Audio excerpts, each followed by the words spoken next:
Si tienen ya su copia, su Biblia, nada más vamos a leer ahorita todo el pasaje para ponerlo en contexto y luego lo vamos desmenuzando, como se dice, ¿verdad?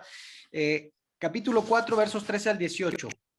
Comienza diciendo: hermanos, no queremos que ignoren lo que va a pasar con los que ya han muerto, para que no se entristezcan como esos otros que no tienen esperanza. ¿Acaso no creemos que Jesús, esa es una pregunta de Pablo a la iglesia, ¿acaso no creemos que Jesús murió y resucitó? Así también Dios resucitará con Jesús a los que han muerto en unión con él. Verso 15, conforme a lo dicho por el Señor, afirmamos que nosotros, los que estemos vivos y hayamos quedado hasta la venida del Señor, de ninguna manera nos adelantaremos a los que hayan muerto. El Señor mismo descenderá del cielo con voz de mando, con voz de arcángel y con trompeta de Dios, y los muertos en Cristo resucitarán primero. Verso 17, luego los que estemos vivos, los que hayamos quedado, seremos arrebatados junto con ellos en las nubes para encontrarnos con el Señor en el aire, y así estaremos con el Señor para siempre. Por lo tanto, anímense unos a otros con estas palabras. Bueno, ¿por qué Pablo está escribiendo esto? Ya dijimos que a partir del versículo, del capítulo 4, cuando dice la palabra por lo demás, está haciendo ya un cierre a una idea, ¿verdad? De hacer un recuento de cosas, y ahora está dando Pablo indicaciones. Esta era una pregunta que Timoteo le trajo a Pablo, ¿verdad? Que los tesalonicenses estaban preguntándose, estaban inquietos. ¿Qué iba a pasar con aquellos que habían muerto? Ahora, no nos confundamos, ya el audio lo explica muy bien de Vernon McGee cuando dice que, ¿verdad? ¿A qué se refiere con los que durmieron? Simplemente a los que murieron, no debe haber otra interpretación o otra idea. Y en eso, pues bueno, hay un consenso y se tiene claro esto, ¿no? Bueno, ¿y por qué había gente que estaba o que había muerto antes? Hay dos teorías. La más simple, pues que habían pasado algunos años o había gente mayor y que habían fallecido, vamos, por edad. Pero creo que lo más lógico sería pensar que eran los mártires que estaban sufriendo persecución. O sea, todo el contexto nos dice que la iglesia es perseguida. Entonces, quienes pudieron ver el video, si no, véanlo, es un video preciosísimo. Es más, hay detalles que yo lo tuve que ver 2, 3 veces, lo vi en el seminario y lo he compartido, por ejemplo, lo compartí en clase de bautismo, les voy a decir por qué. Porque ahí dice que la persona que se bautizaba en esa época, en los primeros siglos de la iglesia, en el mundo griego, era prácticamente firmar su sentencia de muerte. Es decir, el que estaba dispuesto a bautizarse es porque estaba dispuesto a morir por su fe. Eso es algo importante y obviamente por eso, no sé si recuerdan el video, dice el curso de catequismo o bueno, de bautismo, ¿cuánto duraba? ¿Alguien notó o escuchó ese dato? 2 o hasta 3 años. ¡Ande! ¿Quién dijo eso?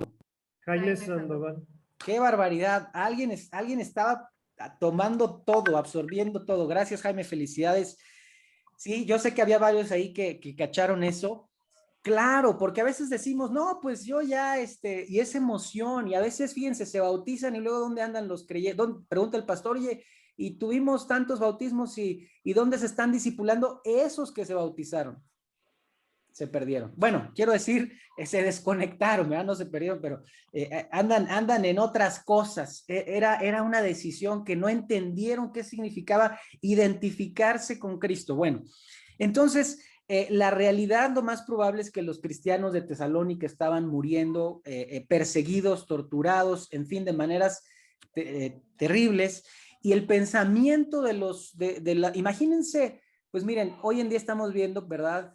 Tristemente, y aquí, bueno, pues el dolor de familias con esta enfermedad y con este virus. Y bueno, hay algunos que Dios en su benevolencia permite que la pasen bien, pero, o bueno, que transcurran el curso de esa enfermedad y se repongan, pero hay otros que Dios los llama a su presencia.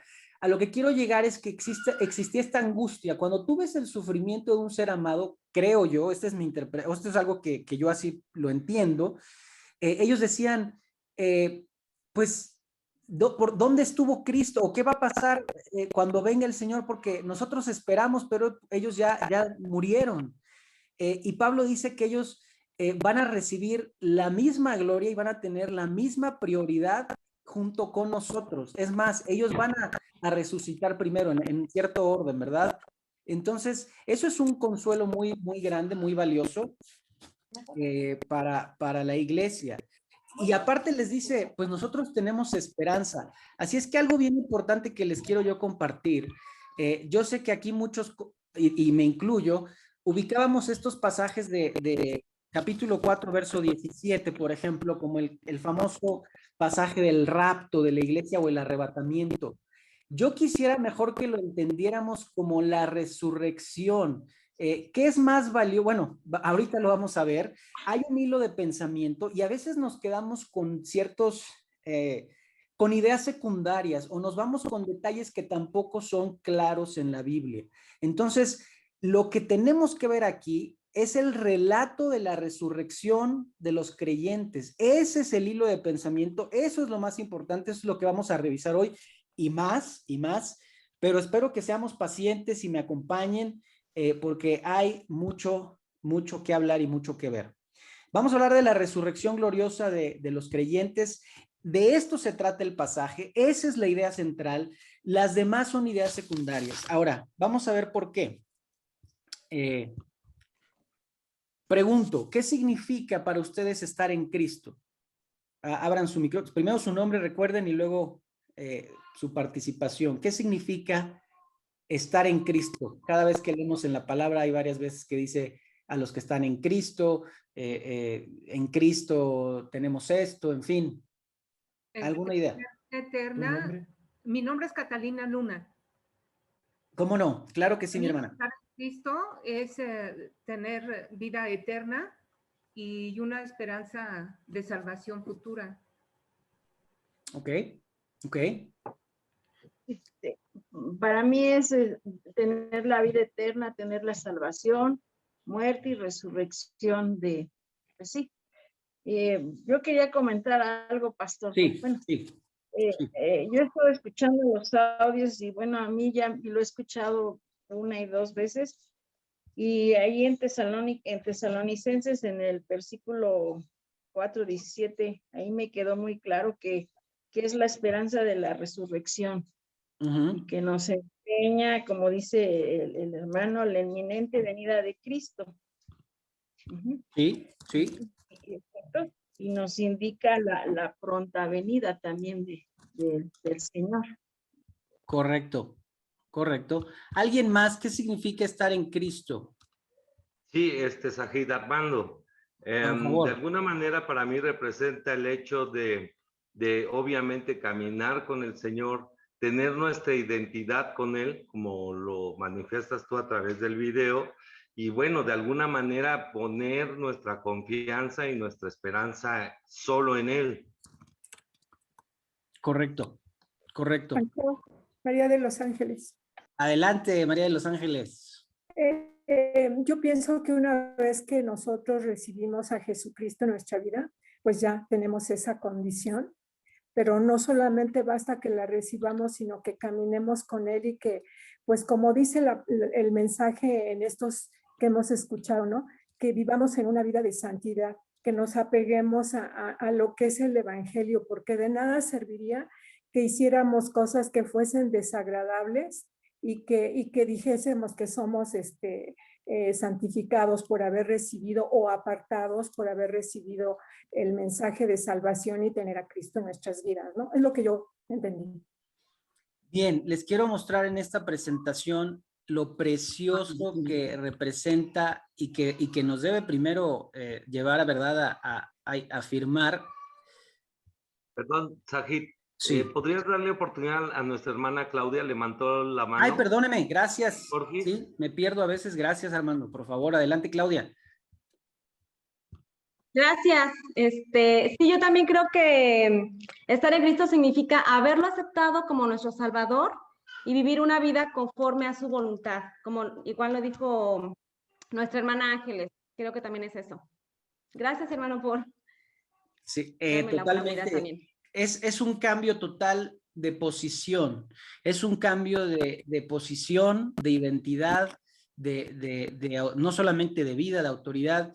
Un querido, bueno, el presidente del instituto donde tuvimos el privilegio de estudiar, él escribió 38 cosas que suceden, 38 cosas que suceden cuando uno es salvo. Cuando ya mi vida está en Cristo, es una vida completa, como algunos ya dijeron, completamente nueva. Voy a silenciar acá, no, discúlpeme, se escuchaba un poquito. Ahí estoy. Gracias. Hay al menos 38 cosas que alguien pudo registrar con pasajes bíblicos. Obviamente se los puedo compartir, este documento es un PDF.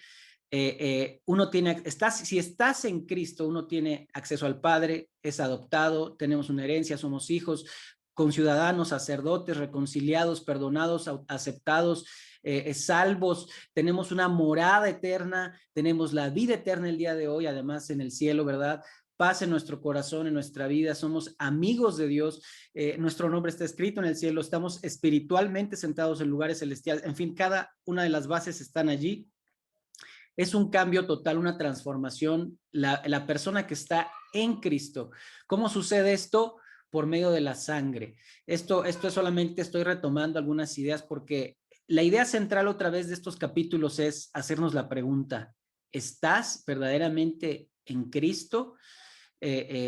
¿Tienes esta seguridad? Es decir, en Cristo solamente, no en Sajid, no en Armando, no en tus buenas obras, no en tu desempeño, no en tu trabajo, esfuerzo, en tus obras, en tu caridad, en tu bondad, en tu religión, en que conoces al pastor, en que eres buena persona. Eso no va a servir cuando estemos delante del Señor. Si estás en Cristo, entonces tienes acceso. Si estás en Cristo, entonces eres perdonado, eres transformado.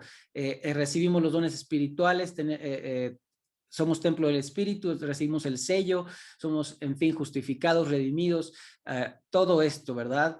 Es algo precioso. Esto tiene que ver con lo que hoy estamos hablando. Escucha lo que dice aquí. Estamos unidos, esa es la palabra clave. Así también Dios resucitará. ¿A quiénes va a resucitar Jesús? A los que han muerto en unión con Él. Qué maravillosa verdad. Los que están en Cristo estamos unidos a Él, en vida o muerte, no importa, como los mártires o los que veíamos en este video, de los primeros siglos de la iglesia, ellos estaban unidos con Cristo. ¿Quiénes van a resucitar? Los que estén o los que hayan dormido en Cristo otra vez, y los muertos en Cristo. Quiere decir lo mismo, los que están unidos en su fe, los que han puesto toda su confianza en Cristo, ellos tendrán la resurrección. Viene una enseñanza importantísima. La resurrección de Cristo está completa, íntimamente ligada a la resurrección nuestra. En otras palabras, Pablo lo dice varias veces a lo largo de sus cartas. Si Cristo no resucitó, no hay resurrección de los muertos. Pero si Cristo resucitó, entonces nosotros vamos a resucitar, lo vamos a ver ahora. Y bueno, esta misma idea está comunicando 1 Tesalonicenses verso 14. Si creemos que Jesús murió y resucitó, así Dios también traerá con Jesús, o así también traerá Dios con Jesús a los que durmieron en él. Bueno, lo más importante aquí es en él, ¿no? Yo sé que este pasaje también está diciendo que Dios va a traer las almas de los que ya durmieron para unirlas otra vez al cuerpo, ¿verdad? Y los va a resucitar. Ahora, los que hoy están en la presencia de Dios no tienen otra vez cuerpo glorificado como lo tuvo Cristo. Eso va a suceder hasta que Él venga.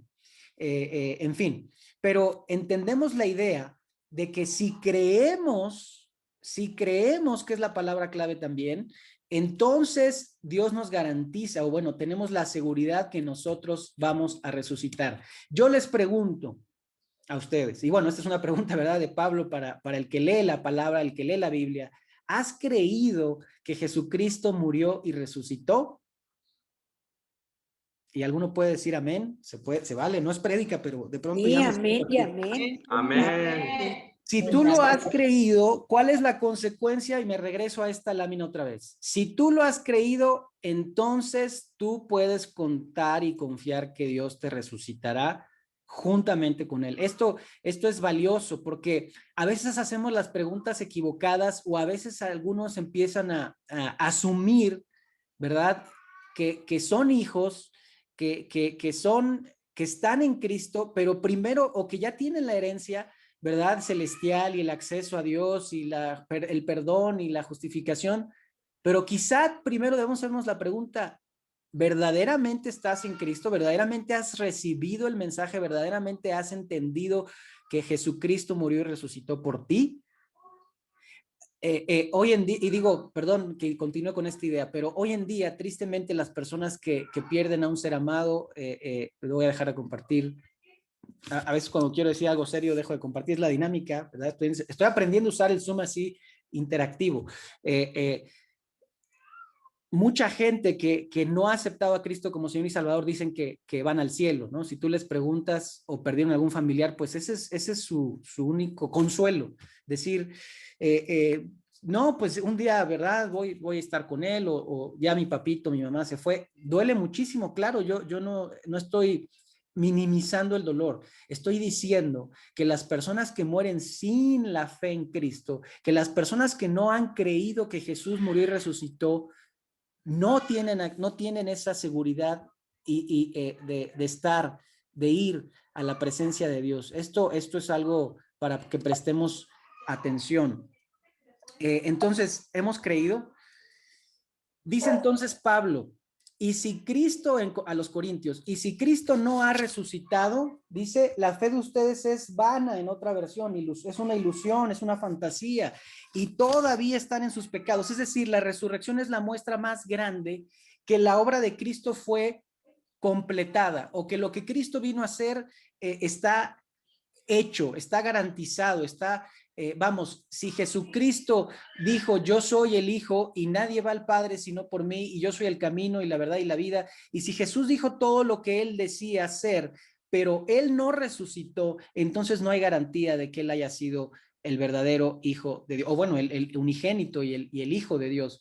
Pero nosotros creemos que así fue. Nosotros sabemos en nuestro corazón, Dios nos mostró, el Espíritu Santo nos ha convencido de esta importante verdad. Y entonces eso cambia nuestro panorama.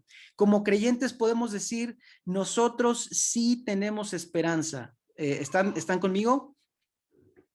Sí, vamos. Amén, amén. Vienen conmigo, muy bien. Amén. Este pasaje otra vez, capítulo 4, versos 13 al 18, el enfoque debe ser no el arrebatamiento, sino la resurrección.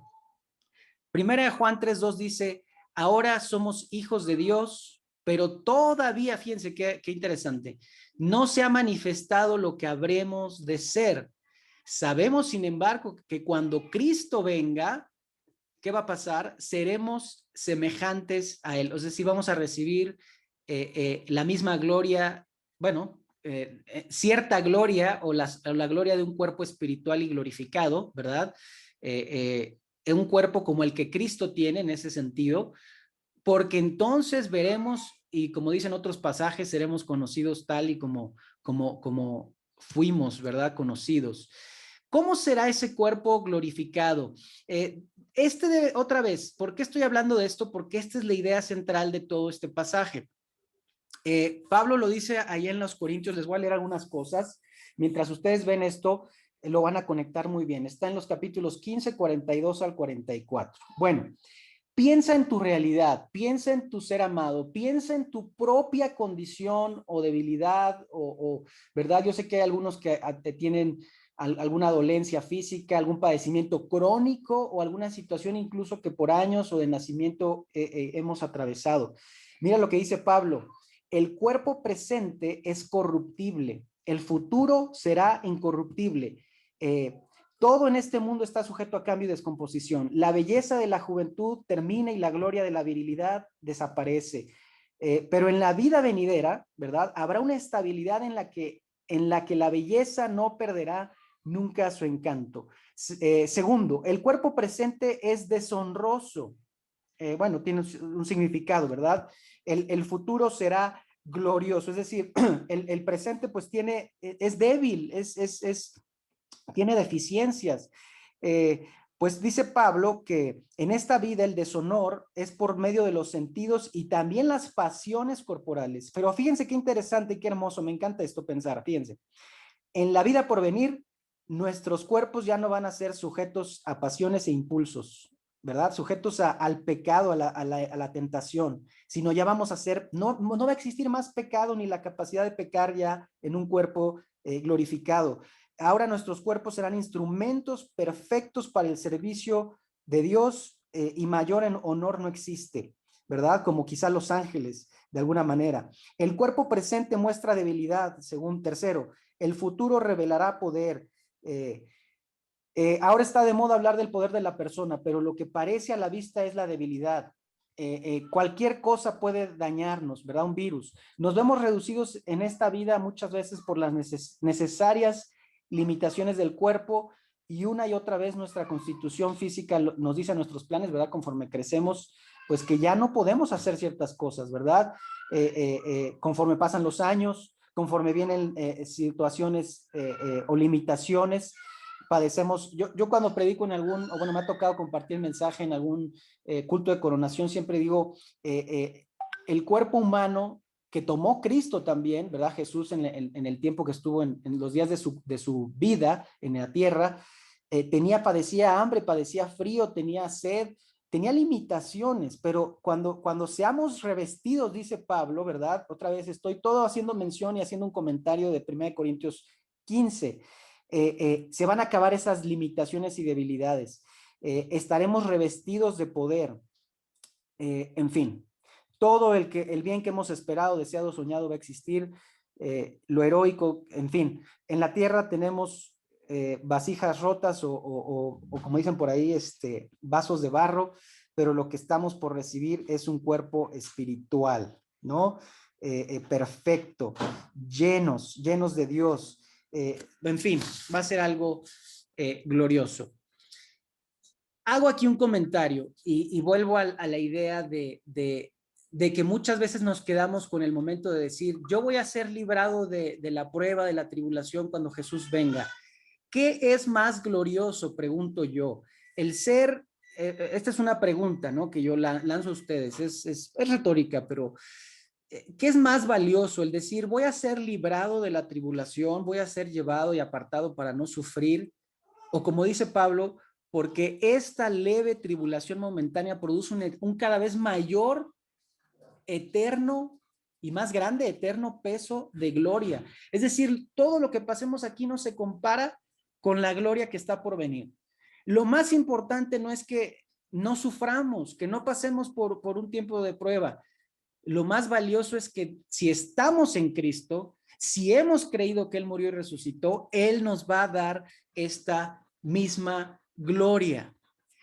Algo que pensaba cuando desarrollaba esta clase, tuve 2 semanas para revisar, para repasar, yo creo que también sé que fue de Dios, ¿verdad?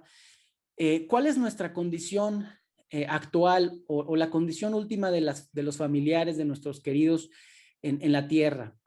O incluso cómo algunos nacieron con alguna condición congénita. Si estuviste enfermo o padeciste en tus días finales, ¿verdad? Como vimos de estos, hoy en día aún sigue habiendo iglesias perseguidas que atraviesan por momentos angustiosos, ¿no? Y para mí es inevitable pensar, volver a esto. Dios nos promete eso. Quizá muchos de ustedes conocen, saben, y estuvieron orando por mi esposa y por mí, por nuestros pequeños. Tenemos dos bebés, tuvieron complicaciones al nacer y bueno, y en particular uno de ellos, bueno, ellos son Eliseo, y Eliseo, bueno, no desarrolló completamente su cerebro. Al nacer lo supimos desde que estaba en el vientre, y aún el día de hoy pues esperamos pues ciertas estamos esperando, bueno, pues un seguimiento obviamente clínico y médico y todo esto, pero neurológicamente nos darán un diagnóstico en breve sobre su condición. Obviamente él está desfasado, él nació con una condición de microcefalia, en fin. Y como papás, mi esposa y yo platicamos y oramos y decimos, bueno, Dios nos dio ese regalo. Es un milagro el que él haya nacido y Dios quiso que él estuviera. Segundo, creemos que su futuro está en las manos del Señor. Se los hemos entregado al Señor a los dos muchas veces. Y otra cosa que les digo desde el fondo de mi corazón, oramos y bueno, nos pueden acompañar también con sus oraciones porque Eliseo, bueno, pueda desarrollar, ¿verdad? Él está desfasado obviamente con su hermano. Nuestra oración es que él camine, que él pueda hablar y que pueda hacer muchas cosas, pues que como un niño, ¿verdad? Como su hermano, como cualquier otro pequeño. Sea lo que Dios decida en ese sentido y lo permita, mi esperanza es esta. Dios le dará a él, cuando él regrese, un cuerpo perfecto, glorioso, en poder espiritual, como él lo planeó, como es el plan original de Dios. Claro, mientras estemos en este mundo, hay debilidad, hay cansancio, hay enfermedad, pero sabemos que aunque en el mundo haya aflicción, tenemos victoria, dice, confiad, porque nuestra fe es la que vence al mundo. Y esa es nuestra confianza, esa es nuestra esperanza.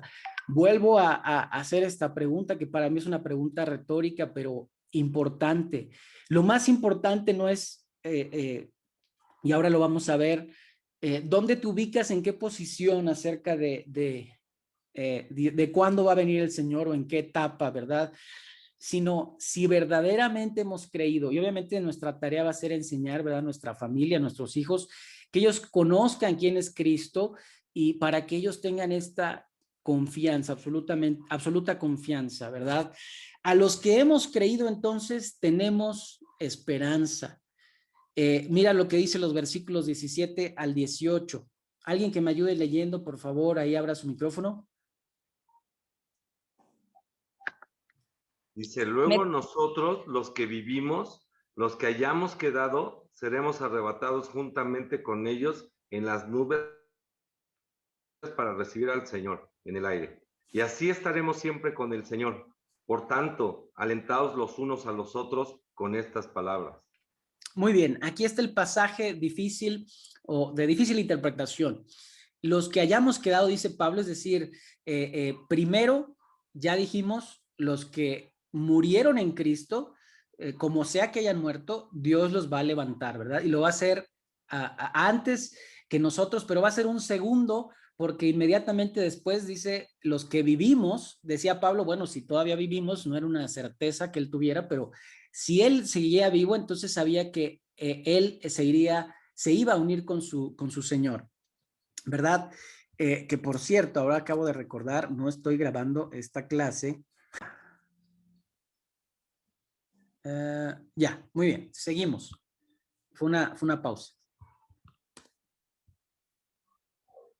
Si hemos creído, entonces dice que nosotros tenemos esperanza de ser unidos al Señor. Ya no va a ser una unión espiritual meramente, sino ya va a ser la unión última y perfecta para estar siempre con Dios. Y eso debe traernos todo el ánimo y toda la esperanza, ¿verdad? Ahora, la palabra arrebatamiento, que muchos traducen como rapto, el uso correcto sería, o bueno, la palabra mejor traducida sería arrebatamiento, no rapto, porque el uso de rapto tiene otro significado. Ahora, creo que se acomoda mejor o se puede interpretar de esta manera. Dios nos va a recoger, Dios nos va a traer a Él mismo, dice, y de hecho el origen de las palabras en griego tiene esta connotación, tomar, guardar o apartar.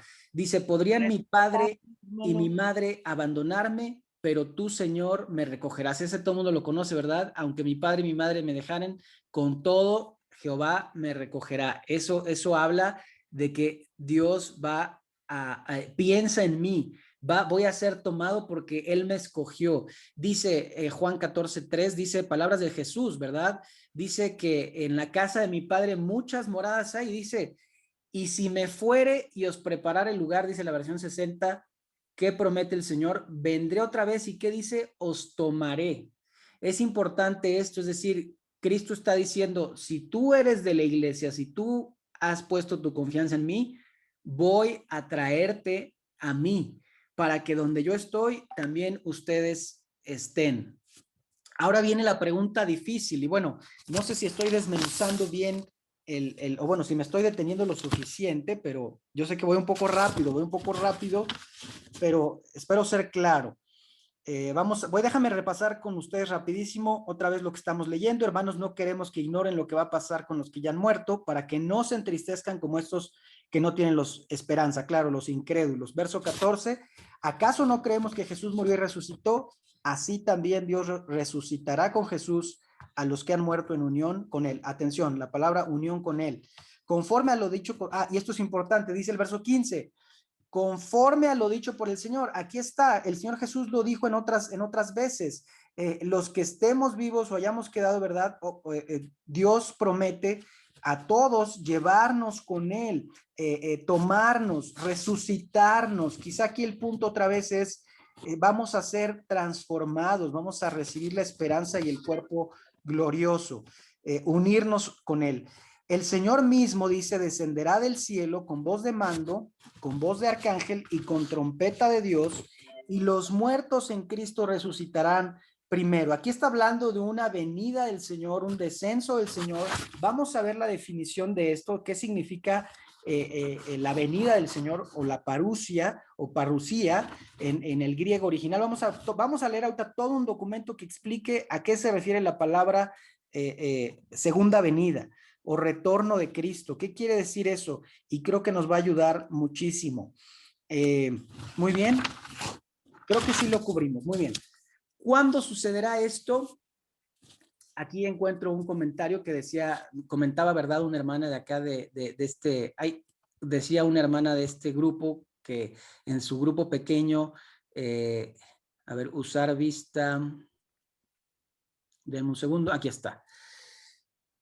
Ahí está. Que en su grupo pequeño se hablaba de que no van a escuchar la trompeta, ¿verdad? O que este suceso es solamente para un grupo, va a ser algo secreto. Bueno, si entendemos que el regreso de Cristo, correcto, en Mateo 24, 27 y 30 y Apocalipsis 1 al 7 son el mismo evento, les voy a leer lo que dicen estos pasajes de Mateo 24, que hablan de la misma palabra. Parusía quiere decir, ahorita lo vamos a ver con todo el detenimiento del mundo, parusía quiere decir regreso de Cristo, segunda venida, retorno del Mesías. Es lo mismo, parusía quiere decir la segunda venida. Entonces, si entendemos que Mateo 24 utiliza la misma palabra y Apocalipsis 1:7 son el mismo suceso, es decir, la señal del Hijo del Hombre aparecerá en el cielo, y escucha bien esto, y se angustiarán todas las razas de la tierra. Verán al Hijo del Hombre venir sobre las nubes del cielo con poder y gran gloria, y al sonido de la gran trompeta mandará a sus ángeles y reunirá de los cuatro vientos a sus elegidos. Mira lo que dice Apocalipsis. Presta atención a las palabras, todas las razas lo verán. O bueno, Apocalipsis 1:7, miren que viene en las nubes y todos lo verán con sus propios ojos, incluso quienes lo traspasaron, y por él harán lamentación todos los pueblos de la tierra. Las trompetas y el sonido es para que todo gente lo escuche, todo el mundo lo vea. Mateo 24 está hablando de que antes de que Cristo venga, vendrán unos falsos cristos. ¿Por qué es importante decir que cuando venga el verdadero Cristo, verdad? Todo el mundo lo tendrá que ver. Porque la muestra de eso es que va a aparecer como el relámpago. Eso está en Mateo 24, 27. Es decir, va a ser evidente a todos que los que vinieron antes no eran Cristos, no eran los verdaderos Mesías, sino que como el relámpago dice el Señor Jesús a sus discípulos, así será la venida del Hijo del Hombre. Dice, todas las razas de la tierra, ¿verdad? se angustiarán y verán venir al Hijo del Hombre sobre las nubes con gran poder y gran gloria. Es un hecho visible, es un hecho para incrédulos y creyentes por igual, es un hecho, dice ahí, patente. Mira lo que dice el comentario bíblico.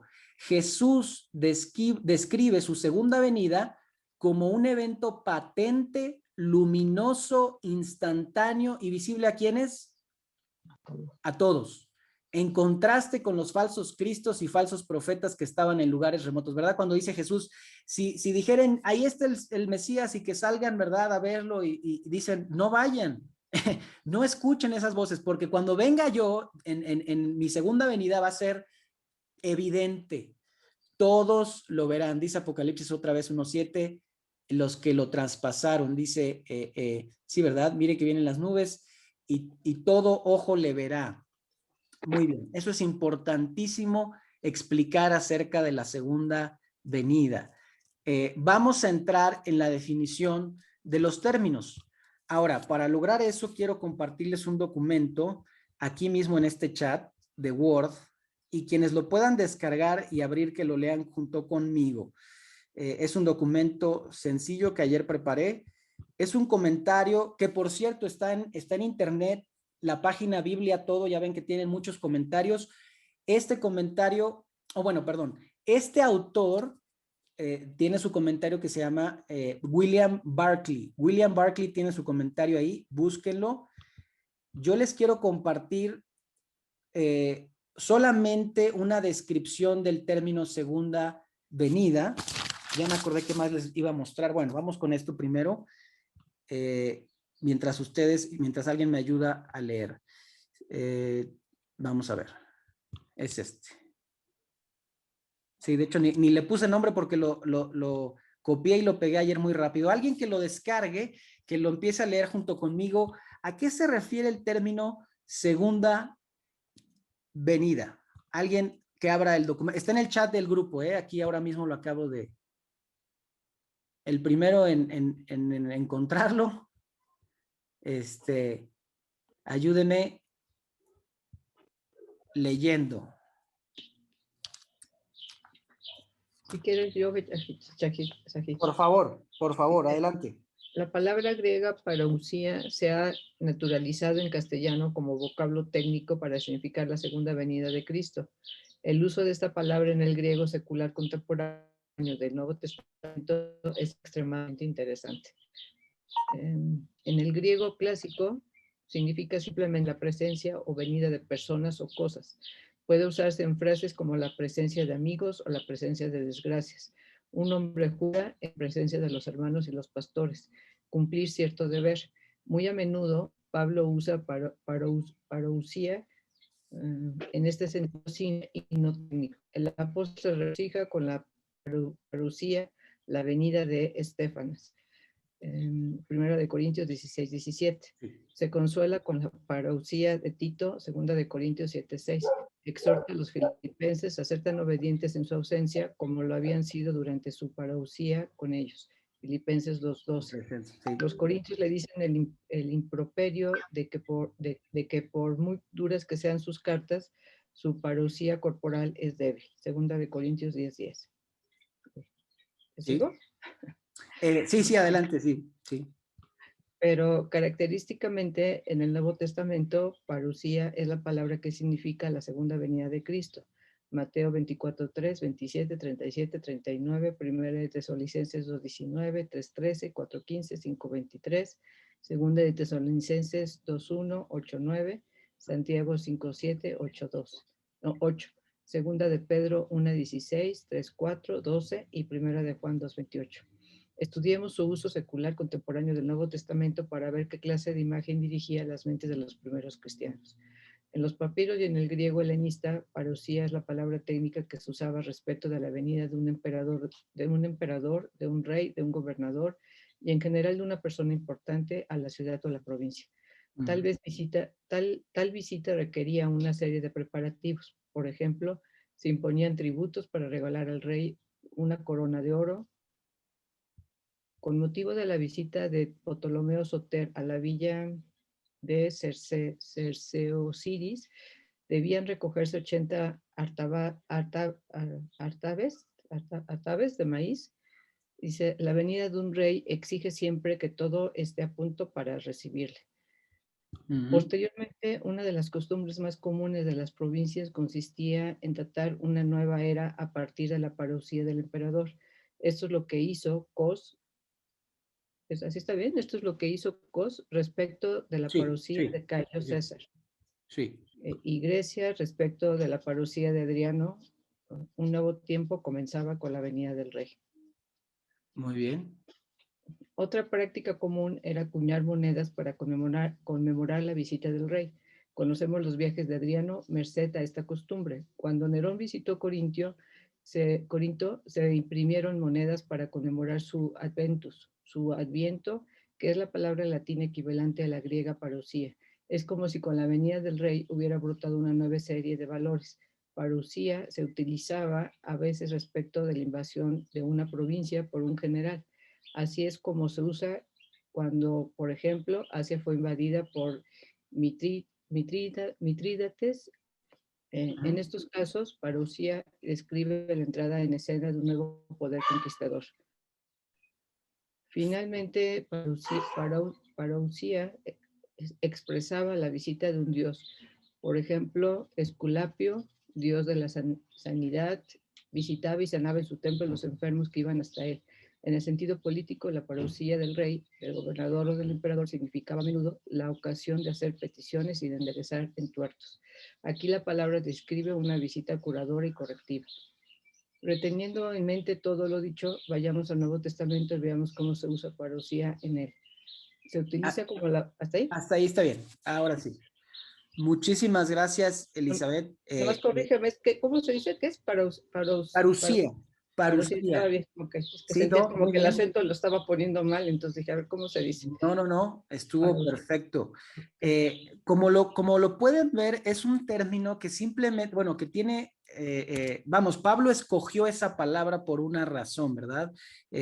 Obviamente inspirado por Dios, por el Espíritu Santo, eligió esta palabra parousia, que en su significado más simple, ¿qué quiere decir? Presencia. O sea, que haga presencia a una persona. Y eso, bueno, pues queda muy claro. Muy bien, les voy a proyectar, porque estamos hablando de lo mismo, vamos a desarrollar estas ideas o verlas con los pasajes. ¿En qué pasajes está apareciendo esta palabra para que comprobemos su uso? Gracias a Dios, aquí tengo un recurso buenísimo. Ese es un recurso para todos los que enseñan la palabra.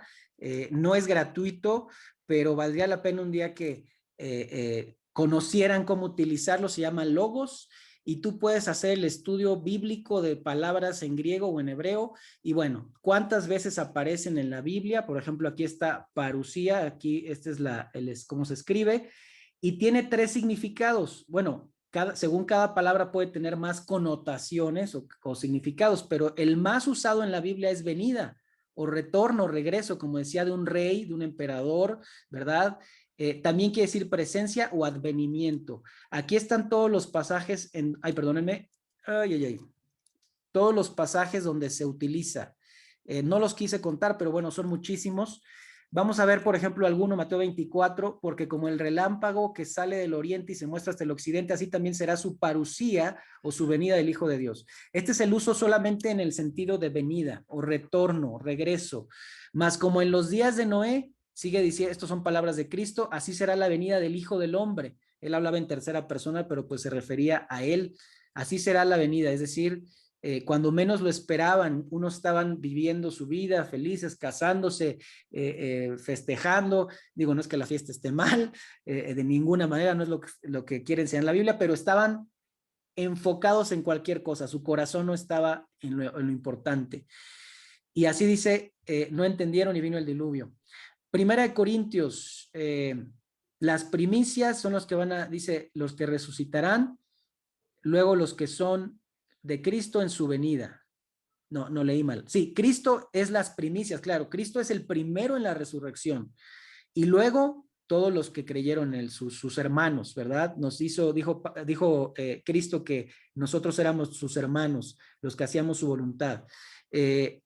Fíjense, es un uso común, o sea, es una palabra común, venida. Cuando venga Estefanas y Fortunato y Acaico, pues ellos han suplido su ausencia. Pero Dios, dice en 2 Corintios, nos consoló con la venida de Tito. En fin, no los voy a leer todos, es solamente para que vean todos los usos. Y otra vez, aquí ya está Tesalonicenses, para ser guardados irreprensibles para la venida. Luego, ¿cuándo va a ser la venida? Eso lo vamos a ver la siguiente clase. Bueno, más bien, cuando lleguemos al capítulo, a la carta 2 de Tesalonicenses, la segunda epístola. Y bueno, miren, me encanta segunda de Pedro, a mí me encanta esto. Porque no os hemos dado a conocer del poder y la venida de nuestro Señor siguiendo fábulas. Y ahora luego dice, esperando y apresurándonos para la venida del día de Dios, el cual, bueno, continúa diciendo, ¿verdad? Ahora, ese es un término común, venida.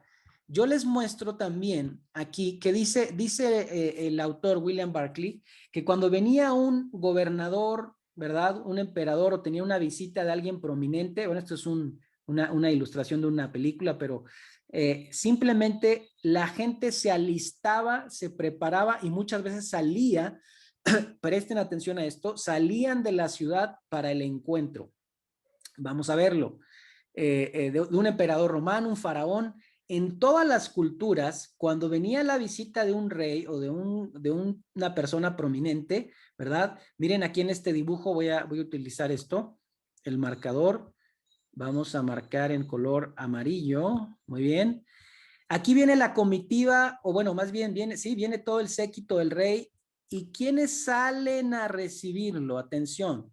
Las personas de la ciudad, estas es un ejemplo, se adelantan para recibirlo, ¿correcto?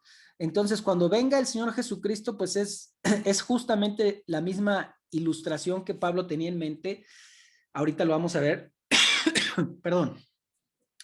Fíjense, en el siglo, esta es una foto que apenas se tomó. La visita de un presidente a otro país. Pues esto es del año 2020. ¿Dónde están recibiendo al presidente? Fuera del palacio, fuera de la ciudad, es decir, preparan una embajada o comitiva, es un término correcto, de personas para recibir. Ahorita vamos a ver por qué todo esto es significativo, porque tiene que ver con esto del arrebatamiento, es decir, nosotros el Señor nos va a permitir acercarnos a Él para su venida, ¿no? Bueno, ahora lo veremos. Hay un pasaje clave, aquí lo mismo lo tengo, aquí está. Dice, ya anótenlo quienes lo quieran anotar, Lucas 19, pueden leer todo el capítulo 19, pero Jesús está contando una parábola de un hombre de la nobleza, fíjense qué interesante, que se fue a un país lejano para ser coronado rey. Es decir, iba a recibir un reino y luego regresar. De hecho, estaba hablando de él. Le está dando una enseñanza a sus discípulos. Pero fíjate qué dice, pero sus súbditos lo odiaban y mandaron tras él una delegación, en otra traducción, una embajada, a decir, no lo queremos o no queremos a este por rey. Bueno, eso solamente quiere decir que a los suyos vino, pero los suyos no le recibieron. Bueno, solamente es una ilustración. Que cuando el Señor venga, vamos algunos a adelantarnos a Él para recibirle. Él va a llegar a la tierra. Eso es importante. En fin, vamos a ver otro pasaje. Aquí cada vez, cuando aparece este pasaje de 4:17, seremos arrebatados junto con ellos en las nubes para encontrarnos con el Señor en el aire. Es una salida a su encuentro. Cuando el rey viene a visitar la ciudad, no llega y se va, dicen algunos maestros o expositores de la palabra. En esta idea de que el Señor venga, se lleve a la iglesia y regrese, no es necesariamente una lectura clara en la Biblia. Es decir, no hay un fundamento en el que podamos ver que una segunda venida del Señor sea por 2 etapas. No hay un pasaje claro en la Biblia donde puedas ver que el Señor va a venir por la iglesia, se la va a llevar y luego va a regresar en una tercera, o bueno, nunca dicen tercera, pero dicen los que apoyan la idea del rapto, que va a haber que es una segunda venida en 2 etapas. Todos los pasajes, o bueno, lo que aquí estamos viendo es que los sepulcros se abrirán, los muertos en Cristo resucitarán y recibirán al Señor para que el Señor llegue a donde, a tierra, para que el Señor venga a entrar y tomar el reino, ¿verdad? Eso es lo que dice la palabra. Ahorita vamos a ver las diferentes interpretaciones, no nos adelantemos. En otras palabras, el ser arrebatados se puede entender como una salida, o en otras palabras, subir, ¿verdad? Vamos a subir, en vez de salir, vamos a subir a su encuentro. Esto es lo mismo que dice Pablo a los Corintios, todos seremos transformados en un instante. Ahora fíjate qué interesante, Pablo piensa que va a estar ahí cuando lo vea, es decir, que la iglesia va a estar cuando el Señor venga en su segunda venida. Esto quita un poco, o bueno, empieza a inclinar, o nos empieza a mostrar que es un solo suceso, otra vez, tanto creyentes como no creyentes estarán presentes cuando el Señor venga. Ahorita veremos otras posturas o escuelas. Pero bueno, dice Pablo, 1 Corintios 15, todos seremos transformados. ¿En qué momento? Al toque final de la trompeta. ¿Qué quiere decir la trompeta? El uso de la trompeta en el Antiguo Testamento, según el comentario bíblico, es convocar al pueblo, son 2 cosas, convocaba al pueblo y a los jueces para pronunciar sentencias. Presta mucha atención a esto. Quiere decir que Dios va a llamar a su pueblo, pero también está llamando a juicio. Son 2 cosas, ¿verdad? Qué interesante. Vamos a seguir. Esto debe estar arrojando mucha luz, espero. El retorno de Cristo tiene 2 significados y esto para muchos va a ser lógico, pero espero que lo podamos como amalgamar en una sola idea, porque a veces lo entendemos como, otra vez, como sucesos separados. No, es un mismo suceso con 2 significados. Es decir, por un lado, para los que creyeron va a ser un día, yo digo siempre, un día glorioso. Eso quiere decir, representa la liberación del pueblo que espera y busca al Señor, pero también representa otra cosa. El Señor dice que vendrá como con una espada, o vendrá a juicio. Son 2 cosas que están sucediendo. Para los que no creyeron, van a recibir juicio y separación eterna, castigos, y esa palabra no nos gusta, pero vamos a verlo después, no lo vamos a ver esta clase, pero vamos a ver cómo Dios hace constantes invitaciones para que el hombre le conozca. Y este es el tiempo de gracia, esta es la era de la gracia. Cuando Él venga, no vendrá a dar gracia, no vendrá a predicar el evangelio, Él va a traer juicio. Y el día de hoy, es decir, antes de que Él venga, tú tienes que tomar una decisión. Entonces, ¿qué quiere decir esto? Y lo acabamos de leer. Me voy a regresar yo bueno, aquí sigo compartiendo, perdón. Ahí está. Solamente quiero leerles lo que nos hizo favor Elizabeth, nuestra querida Elizabeth, de leer. Dice, también el término parusía se utilizaba con respecto a la invasión de una provincia por un general. Es decir, Pablo tenía bien claro que cuando el Señor Jesús viniera, venía a reclamar su reino, venía a juzgar la tierra de todas las injusticias, de todas las maldades, de todos los abusos, ¿verdad? Esa es la segunda venida. En otras palabras, el pueblo judío entendía ese día como el día del Señor, es lo mismo, ¿eh? También para el pueblo judío el día del Señor era el día terrible de juicio, el día de la ira, el día del castigo. Ese es el día del Señor. ¿Y cuándo es? Cuando el Señor venga por su segunda vez. Es decir, Él viene a someter a todos los gobiernos y autoridades que rechazaron que se burlaron, que atacaron el evangelio, que persiguieron a los suyos. Y si no estás conmigo en esto, o bueno, de alguna manera no lo estás viendo como un mismo suceso, en un mismo momento, es decir, que se va a cumplir las dos cosas, que por cierto, bueno, no me había fijado que en esta imagen se ve de una manera Cristo y acá en otra, bueno, lo pintan diferente, no importa, no es el asunto, ¿verdad? Aquí viene con un manto rojo y acá viene solamente en las nubes, ¿no? Y acá viene en un caballo. Bueno, creemos, o bueno, al menos se puede leer y se debe leer la Biblia como que es una misma representación. Parusía representa nuestra resurrección, representa un mismo suceso, es decir, liberación y juicio, y es una llegada completa e inminente, no parcial, es decir, no llega a medias el Señor y luego se va. Es una sola llegada, ¿correcto? ¿Cómo se respalda todo esto? Ahorita lo vamos a leer, pero me encantaría, si tienen allá a su mano sus Biblias, vayan conmigo a la segunda carta a Tesalonicenses. Ahí sí tienen en sus Biblias, yo aquí tengo unas aquí atrás. Vamos a segunda carta a los Tesalonicenses, capítulo 1. Yo fui enseñado, ya les había dicho yo esto, ¿verdad? Y espero que no tengamos problemas por eso. Yo respeto que, bueno, si hay alguien más en nuestra iglesia que enseña de otra manera, está perfectamente, es respetable. Yo fui enseñado que la venida del Señor Jesucristo era en 2 etapas. El Señor venía, se llevaba a la iglesia, venía la tribulación y regresaba a juzgar.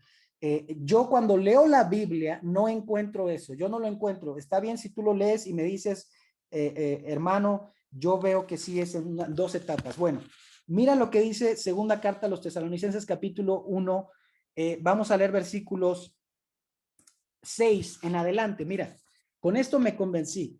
Dios, que es justo, pagará con sufrimiento a quienes los hacen sufrir a ustedes. Le está hablando a la iglesia, ¿verdad? De Tesalónica.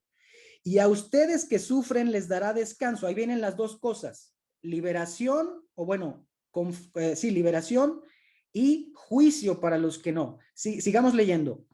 Esto sucederá cuando, es decir, cuando Dios va a pagar con sufrimiento y descanso a los creyentes, cuando el Señor Jesús se manifieste desde el cielo entre llamas de fuego con sus poderosos ángeles. Si no queda claro ahí esta idea, vamos a leer versículo 8, todavía queda aún más claro. ¿Qué va a venir a hacer el Señor cuando Él venga? Dicen algunos, ya no está la iglesia allí, ¿verdad? Los dispensacionalistas dicen, y ahorita vamos a ver qué significa eso de dispensacionalistas, los que apoyan la idea de dos etapas o de dos sucesos diferentes de la segunda venida, no pueden explicar, o bueno, no encuentro explicación para este pasaje, versículo 8. ¿Qué va a suceder en la segunda venida? Dicen los que no apoyan que es un solo suceso, dicen, ya no está la iglesia, pero mira lo que dice el verso 8. Cuando el Señor venga en llama de fuego, va a venir a castigar a los que no conocen a Dios ni obedecen el evangelio de nuestro Señor Jesucristo. Pero vete hasta el versículo 10, porque sigue hablando de lo que va a suceder con los que rechazaron. Pero dice que ese mismo día que Él venga, verso 10, en el día que venga para ser también glorificado, ¿por quiénes? Por medio de sus santos y admirado por todos los que hayan creído. Es decir, cuando el Señor venga, va a estar la iglesia.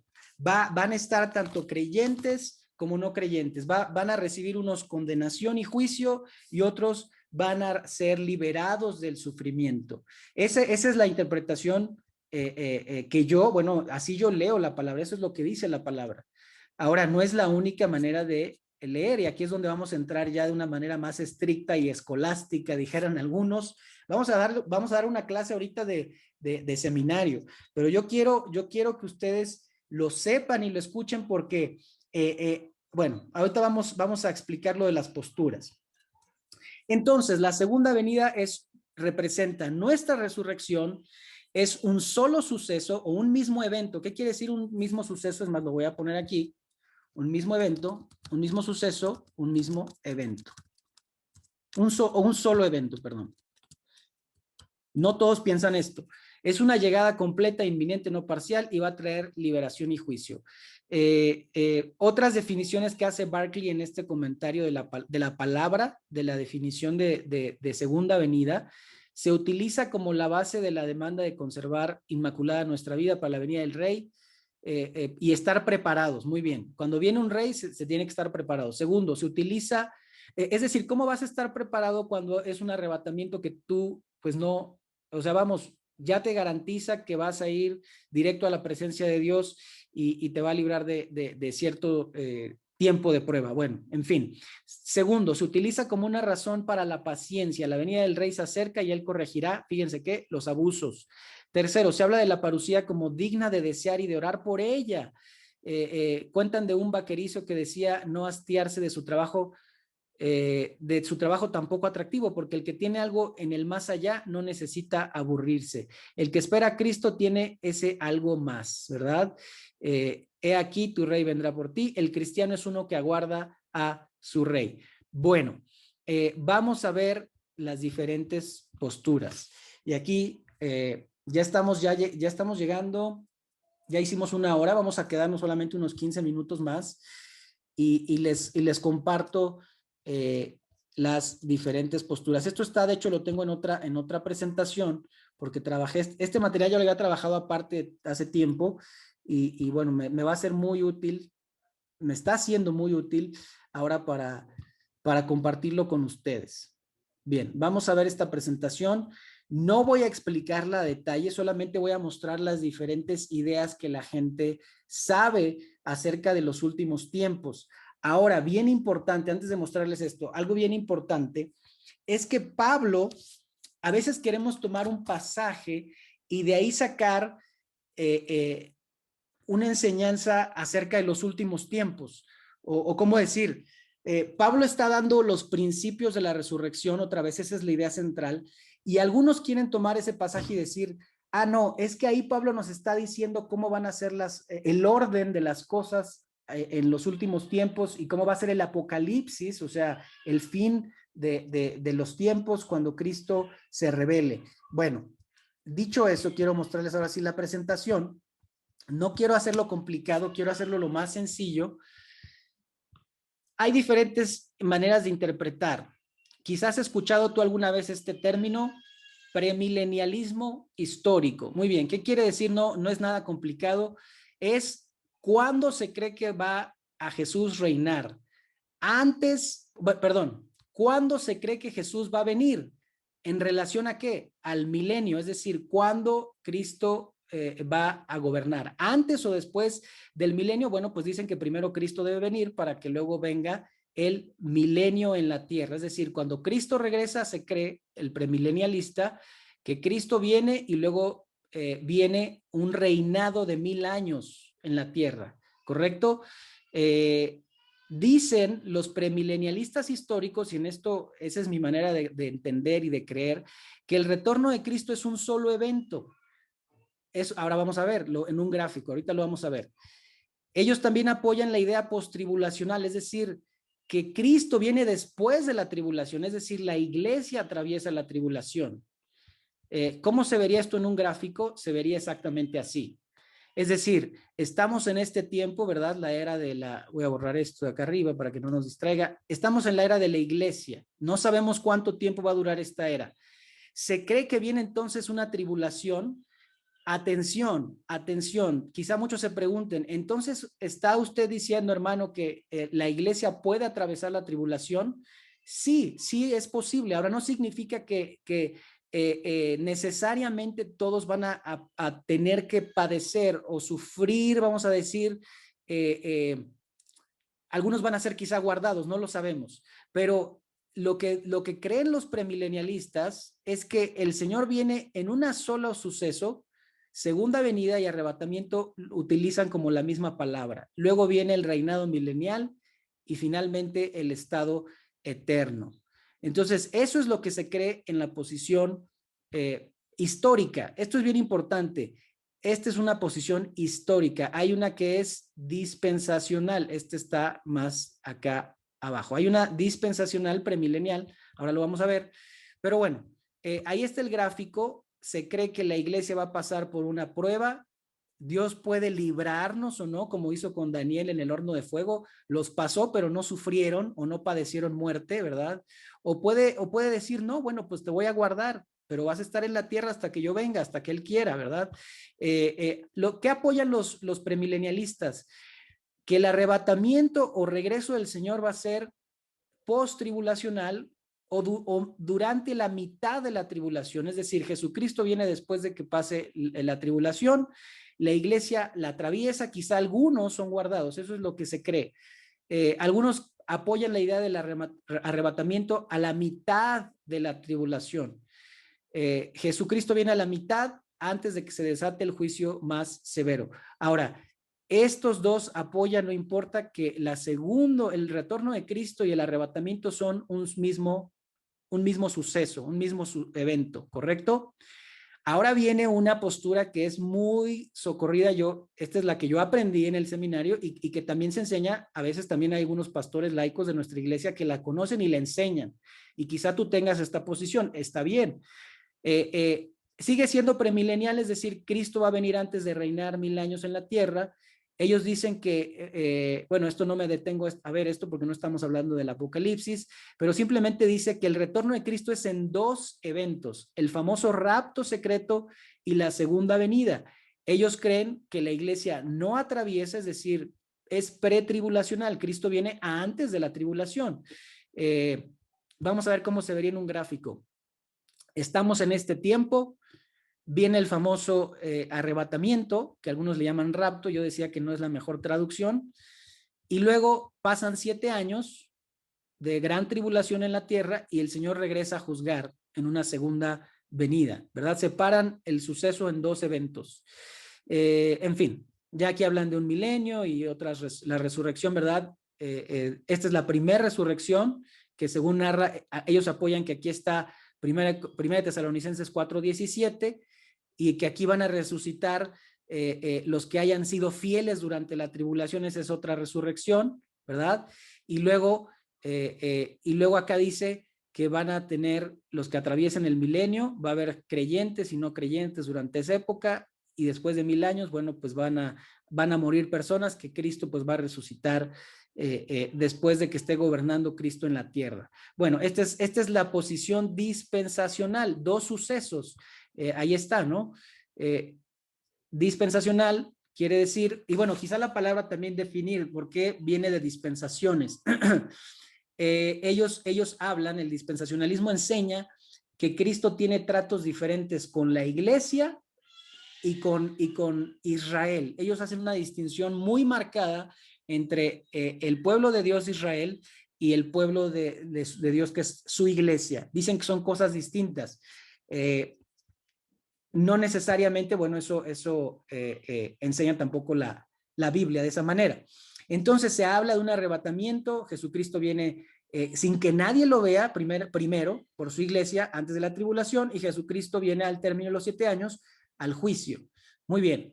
Existen otras posiciones, no vale la pena a lo mejor detenernos tanto, pero bueno, se las muestro. El famoso amilenarismo, es decir, que no es que no crean en el milenio, aunque el término sí quiere decir sin milenio, pero quieren decir ellos más bien que el milenio ya comenzó en el cielo desde que Cristo resucitó y que se va a cumplir o que va a terminar cuando Él regresa, ¿no? Esa es una posición. Ellos enseñan también que el arrebatamiento y el retorno de Cristo es un mismo suceso. Ellos siguen pensando también esto. Y bueno, ¿cómo se ve esta idea? Ellos creen que la era de la iglesia es lo mismo que el reino milenario, es decir, que como Cristo ya está reinando en el cielo y reina en la vida del creyente, ese es el milenio. Bueno, esa es una interpretación también. Ellos creen que la tribulación no es literal, sino que es una tribulación que todos padecemos como, bueno, pues todos sufrimos, entonces que no va a existir eso de 7 años. No apoyan esa idea de las 70 semanas de Daniel. Y bueno, pues ellos hablan de que en su segunda venida Él viene y juzga y entramos en un estado eterno. Existe una última posición. Bueno, no sé si quieran ver esto, pero ellos, los amilenaristas, así se llaman, amilenaristas, dicen que cuando el Señor Jesucristo enseñó que existían 2 siglos, el siglo presente y el siglo venidero, estaba diciendo que el presente era el tiempo de Israel y que ese siglo terminó con la destrucción del templo, obviamente con la resurrección de Cristo y luego la destrucción de Jerusalén, del templo, y comenzó una nueva etapa en la que la iglesia ya está viviendo en un siglo venidero. Para los que somos quizá más literalistas, yo me considero más literal, no creo que estemos en el siglo venidero porque el siglo venidero comienza, o así lo interpretamos, cuando el Señor regrese. Hasta que el Señor venga, comienza el siglo venidero, que es una nueva era, una nueva etapa. En fin, pero ellos dicen el siglo venidero es igual a la era actual de la iglesia, ¿sí? Y ahí dicen que terminó el siglo con los judíos y que ahora pues estamos viviendo en la época de la gracia solamente con la iglesia. Bien, existe todavía una última, no sé si tiene caso que la revisemos, pero en un gráfico se vería así: el postmilenarismo, que Jesucristo viene después del milenio. Algunos de ellos dicen, ya estamos viviendo el milenio. Apoyan ideas muy parecidas al milenarismo, donde dicen que el siglo presente fue una era judía, donde termina el año 70 después de Cristo, y viene entonces la era de la iglesia. Ellos creen que el Apocalipsis, es interesante, existen hermanos en la fe cristianos que creen que todo el Apocalipsis ya se cumplió. A ellos se les conoce por este término, preteristas, es decir, pasado, que el Apocalipsis ya es tiempo pasado y que fue simplemente un mensaje de la conquista de Jerusalén y la destrucción del templo, y es un mensaje que ya no tiene profecía futura. Nosotros no creemos eso. Bueno, no es nuestra posición quizá general como iglesia, ¿verdad? Creemos que el Apocalipsis tiene un cumplimiento sí pasado, pero también tiene un cumplimiento futuro. Bueno, ¿cómo se ve esto? Se ve más o menos así. La tribulación, otra vez también dicen ellos, es el día de hoy, pero antes de que Cristo venga vamos a vivir una época dorada, según ellos creen. Es decir, que el hombre, en vez de que se empeore, se va a ir purificando y mejorando, porque todos van a ser creyentes y el evangelio va a ser predicado en todo el mundo. Y entonces ya cuando venga Cristo, pues ya va a ser un mundo, prácticamente todos van a ser creyentes. Eso es lo que apoyan los postmilenaristas. En fin, hay todo un gráfico que tampoco me voy a detener aquí a leer, pero qué es lo que creen y quiénes, algunos son los principales promotores de estas posturas, porque son algunos maestros, teólogos, pastores muy creíbles, de mucho sustento bíblico, y no se trata, vamos, de crear pues sí, crear choque de ideas y de decir que unos están bien y otros están mal. Es completamente, otra vez, respetable. Solamente para una referencia, porque a lo mejor a nosotros nos gustaría saber, bueno, ¿y qué piensan algunos conocidos pastores que el día de hoy yo escucho, verdad? Bueno, déjame decirte que, por ejemplo, John MacArthur es totalmente dispensacional. John MacArthur es un hermano que enseña totalmente la idea de una segunda venida en 2 etapas, del arrebatamiento secreto y luego un juicio. Hay personas que no apoyan eso. Por ejemplo, yo escucho mucho a un pastor que se llama Sugel Michelén, es un pastor dominicano, muy amigo de Miguel Núñez. Él enseña el amilenarismo. Él está en la posición de que hay una sola venida del Señor en una sola etapa, ¿verdad? Cuando decimos premilenarismo histórico, es muy parecido a lo que creen, digamos, pues sí, los creyentes más modernos, pero simplemente esta posición cree en una venida, en un único suceso, un solo evento, un solo momento. Todo lo demás lo comparten, lo creen igual, 1000 años en la tierra, en fin, perdón. Lo siento, ahí está. Les puedo también mandar este gráfico si es de su interés. Pero quiero terminar con esta idea, ya terminamos esta lección y abrimos un poco el micrófono, solo un poco. Están viendo esta última lámina conmigo que dice Cristo viene, ¿verdad? Sí. Vamos a ponerlo así. Sí, pastor. Amén, muy bien.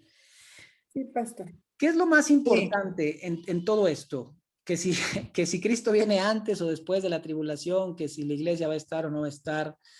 Yo creo que lo más importante, ya lo dijimos, ¿crees tú que Jesucristo, primero, que Jesucristo murió y resucitó? Si es así, bueno, pues ya estás en Cristo, estás en Él y vas a tener resurrección de los muertos. No importa si va a ser antes, después, durante o cualquier idea, cualquier postura. La pregunta es, ¿vendrá Cristo por ti? Y la segunda pregunta más importante, que no importa cuál sea tu posición y tu postura, ¿cómo estás viviendo en esa espera? Si estás creyendo que Cristo va a venir, ¿cómo te estás preparando para la llegada del Rey? Es un hecho que Cristo va a regresar por su iglesia, eso dejémoslo bien claro, pero son preguntas que tienen que ver con la resurrección, es decir, ¿tienes la seguridad? ¿Tienes esta seguridad? ¿Has creído en Cristo como tu único y suficiente Señor y Salvador? Esa es la verdad más importante. Hay sucesos, como dicen, escatológicos o de los, ¿verdad? Del final de los tiempos que no sabemos, que son quizá confusos, que hay diferentes, ya vimos, posturas, pero tenemos que volvernos a lo que sí sabemos, a lo que estamos seguros, que es que la palabra dice, ¿verdad? Ahí en Tesalonicenses, y con estos pasajes termino, ¿verdad? Dice, estemos siempre en nuestro sano juicio, y lo vamos a ver la siguiente clase, protegidos por la coraza de la fe y del amor, y por el casco de la esperanza de la salvación. Y luego dice algo muy hermoso, mira lo que dice acá, Dios no va a traer juicio a su iglesia, eso es importante. Que pase por sufrimiento, claro, los creyentes durante todas las etapas de las eras de la iglesia han atravesado por sufrimientos. Pero mira, dice, Dios no nos destinó a sufrir el castigo, o sea, Dios no nos hizo para el sufrimiento, aunque pasemos por él, el fin último, el final, el desenlace de la historia no va a ser el castigo, sino nos hizo, dice, estoy leyendo Tesalonicenses capítulo 5, verso 9, pues Dios no nos destinó a sufrir, sino a recibir la salvación por medio de nuestro Señor Jesucristo. ¿Para qué? Para que en la vida o en la muerte, dice el verso 10, si Él murió por nosotros, es para que vivamos para Él. En la vida o en la muerte vivamos junto con Él. Ese es el mensaje central. Eso debe traernos ánimo, ¿verdad? Pues esta era una de las clases que más reservas yo le tenía, porque sin duda, ¿verdad?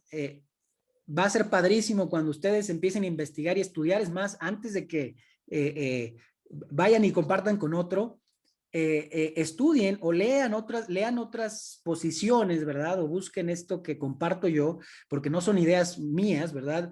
Yo me trato de apegar a la palabra, busquemos qué dice la Biblia, ¿no?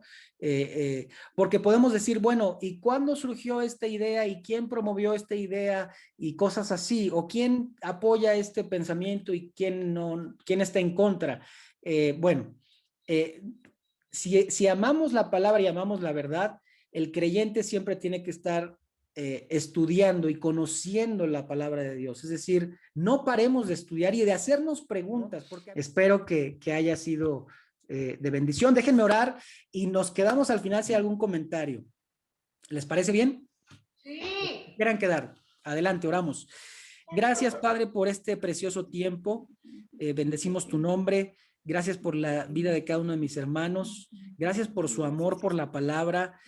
Señor, esperamos tu venida, esperamos tu retorno. Tú eres el Señor de nuestra vida, el Rey, pero Señor, tú vas a reinar. Y dice tu palabra, Señor, que vendrás y que hasta que cada lengua confiese que Jesucristo es el Señor. Esa debe ser nuestra alegría y nuestro gozo, que toda rodilla se doble en el nombre de Jesús. Los que estamos en el cielo, en la tierra y debajo, Señor, de la tierra. Todo va a alinearse, a someterse a ti, Señor, porque es necesario, Señor, que sean sometidos todos tus enemigos debajo de tus pies, para que tú seas todo en todos, tú gobiernes y tú te glorifiques, Señor, y que todo mundo sepa que Jesucristo es el Señor. Esa es nuestra esperanza. Te pedimos y agradecemos, Señor, que vivamos en esa verdad, en el nombre de Jesús. Amén. Amén. Pastor, Bien. hasta luego, me tengo que ir. Adelante, Ángeles. Gracias por esperar. Se queda grabado, se los mando, pero aquí estoy.